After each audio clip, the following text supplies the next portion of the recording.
I am cooking breakfast on my new Blackstone, and I want to share some tips I learned while making my first Blackstone griddle breakfast. If you want to skip straight to cooking on the Blackstone, head to the 1 minute 32 second timestamp. But since sourdough is life around these parts, I'm making sourdough pancakes on the Blackstone. Of course, you can make any pancakes on a Blackstone griddle, but I love sourdough and I particularly like this sourdough pancake recipe. This is actually not one of my recipes. This is from Tastes of Lizzie T. I will leave it in the description box below for you, but this is a simple no-weight recipe for the fluffiest pancakes I think I've ever had. It calls for baking powder and baking soda, and I think what makes them so fluffy is the baking soda reacts a lot with that acidic sourdough starter discard, so they get really light and fluffy. One tip I have for cooking on a Blackstone, or any cast iron really, is to start low and increase the heat as needed. It's easy to make cast iron hotter, but it's difficult to reduce the heat once it's already too hot. Now, like anything else, the more you use it, the better you know it. This was only my second time using the Blackstone, so in time, I'll probably have a better sense of the temperature range. The Blackstone is just a giant cast iron cooking surface, and I have a full care guide for cast iron over on my blog at moonandmagnolia.com. I'll leave that in the description box below because many of the tips in the blog are also applicable to the Blackstone.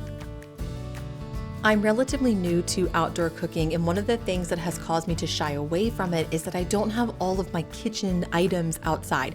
But I made a concerted effort this time to fully prepare all the food, unwrap the bacon, shape the sausage, make the pancake batter, and get all of the utensils outside before cooking.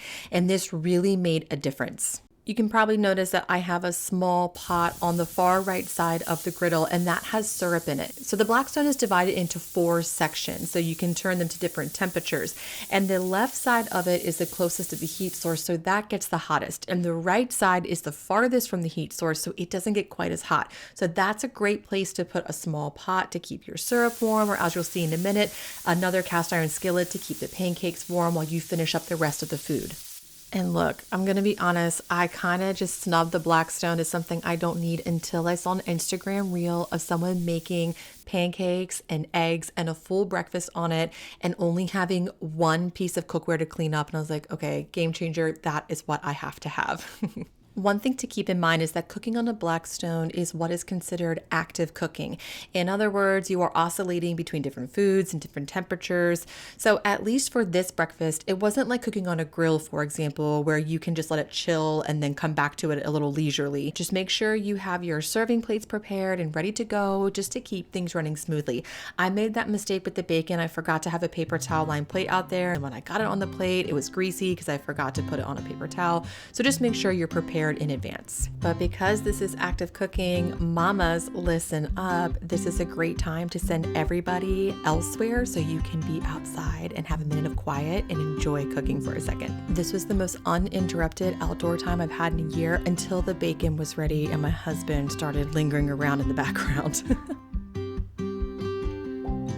You may have noticed that when I initially put the food on the griddle, I did not put any butter or oil down. That's because this was actually still pretty well seasoned from making dinner the night before.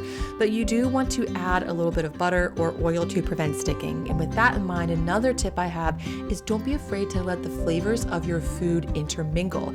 Everything's cooking on the same surface, and that's what makes this really delicious. In fact, I do think that this was the best pancake breakfast I've ever made, and it's because 1, the cooking was so even, but 2, the flavors mixed together just a little bit, and it really added some depth and elevated the flavor of a pretty simple rustic breakfast.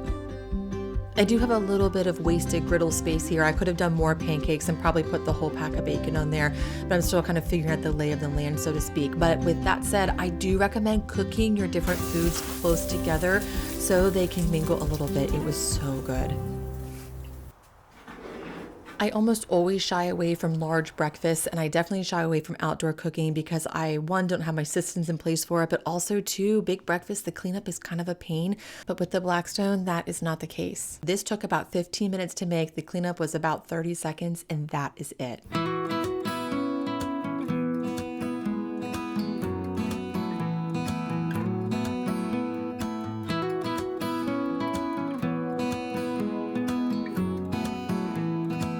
This was only my second time using my new Blackstone griddle, so there will be more tips, recipes, and inspiration to share as we head into outdoor cooking season.